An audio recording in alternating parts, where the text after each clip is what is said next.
Hello everybody. Welcome to Dreamland Fairy Tales, audiobooks.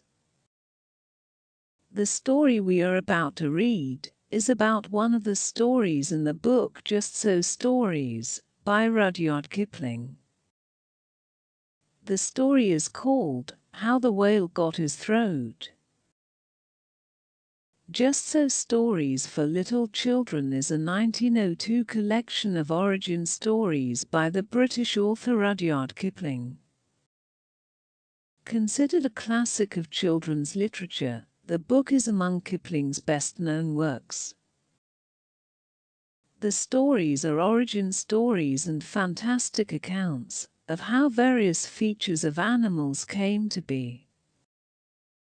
Kipling began working on the book by telling the first 3 chapters as bedtime stories to his daughter Josephine. These had to be told just so, exactly in the words she was used to, or she would complain. The stories illustrate how animals obtain their distinctive features, such as the cat that walked by himself.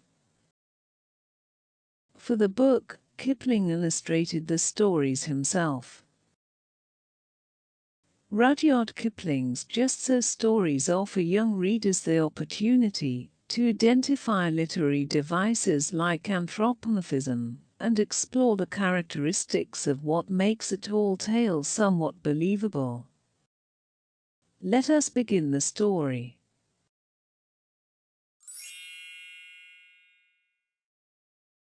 In the sea, once upon a time, oh my best beloved, there was a whale, and he ate fishes. He ate the starfish and the garfish, and the crab and the dab, and the plaice and the dace, and the skate and his mate, and the mackerel and the pickerel, and the really truly twirly whirly eel. All the fishes he could find in all the sea he ate with his mouth so, till at last there was only one small fish left in all the sea, and he was a small stewed fish, and he swam a little behind the whale's right ear, so as to be out of harm's way. Then the whale stood up on his tail and said, "I'm hungry." And the small stewed fish said in a small stewed voice, "Noble and generous cetacean, have you ever tasted man?" "No," said the whale. "What is it like?" "Nice," said the small stewed fish. "Nice but nubbly." "Then fetch me some," said the whale, and he made the sea froth up with his tail. "One at a time is enough," said the stewed fish. "If you swim to latitude 50 north, longitude 40 west, that is magic, you will find, sitting on a raft, in the middle of the sea, with nothing on but a pair of blue canvas breeches, a pair of suspenders.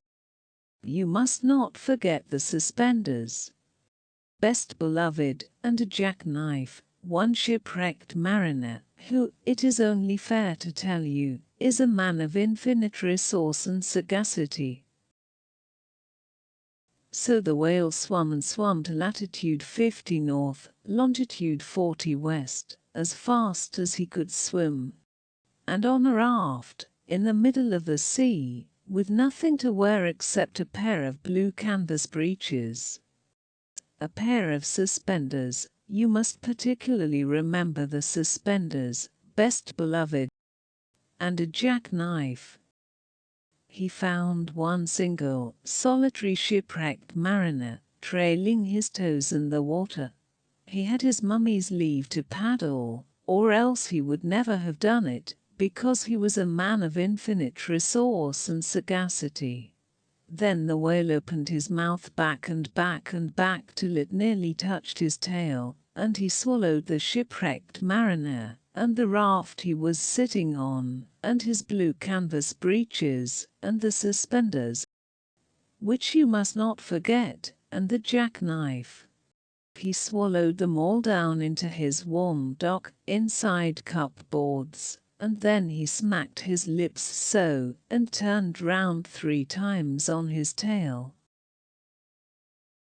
But as soon as the mariner, who was a man of infinite resource and sagacity, found himself truly inside the whale's warm, dark, inside cupboards, he stumped and he jumped and he thumped and he bumped and he pranced and he danced and he banged and he clanged and he hit and he bit and he leaped and he creeped and he prowled and he howled and he hopped and he dropped and he cried and he sighed and he crawled and he bawled and he stepped and he leapt and he danced hornpipes where he shouldn't, and the whale felt most unhappy indeed.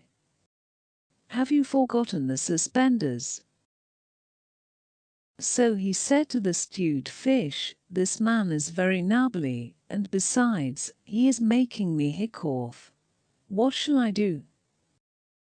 Tell him to come out, said the stewed fish. So the whale called down his own throat to the shipwrecked mariner, come out and behave yourself. I've got the hiccoughs. Nay, nay, said the mariner. Not so, but far otherwise. Take me to my natal shore and the white cliffs of Albion, and I'll think about it.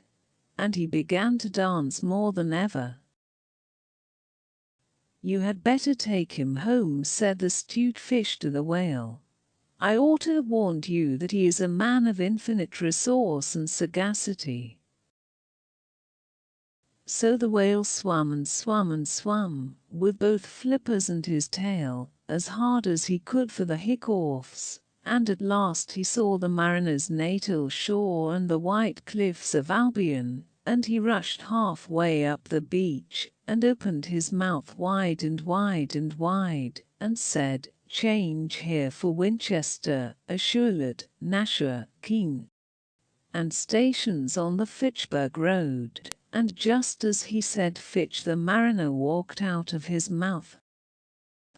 But while the whale had been swimming, the mariner, who was indeed a person of infinite resource and sagacity, had taken his jackknife and cut up the raft into a little square grating all running criss-cross, and he had tied it firm with his suspenders. Now, you know why you were not to forget the suspenders. And he dragged that grating good and tight into the whale's throat, and there it stuck. Then he recited the following sloka, which, as you have not heard it, I will now proceed to relate. By means of a grating I have stopped your etting. For the mariner he was also an Hibernian, and he stepped out on the shingle, and went home to his mother, who had given him leave to trail his toes in the water, and he married and lived happily ever afterward. So did the whale. But from that day on, the grating in his throat, which he could neither cough up nor swallow down, prevented him eating anything except very, very small fish, and that is the reason why whales nowadays never eat men or boys or little girls.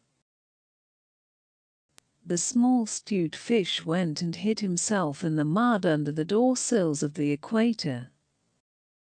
He was afraid that the whale might be angry with him. The sailor took the jackknife home. He was wearing the blue canvas breeches when he walked out on the shingle. The suspenders were left behind, you see, to tie the grating with.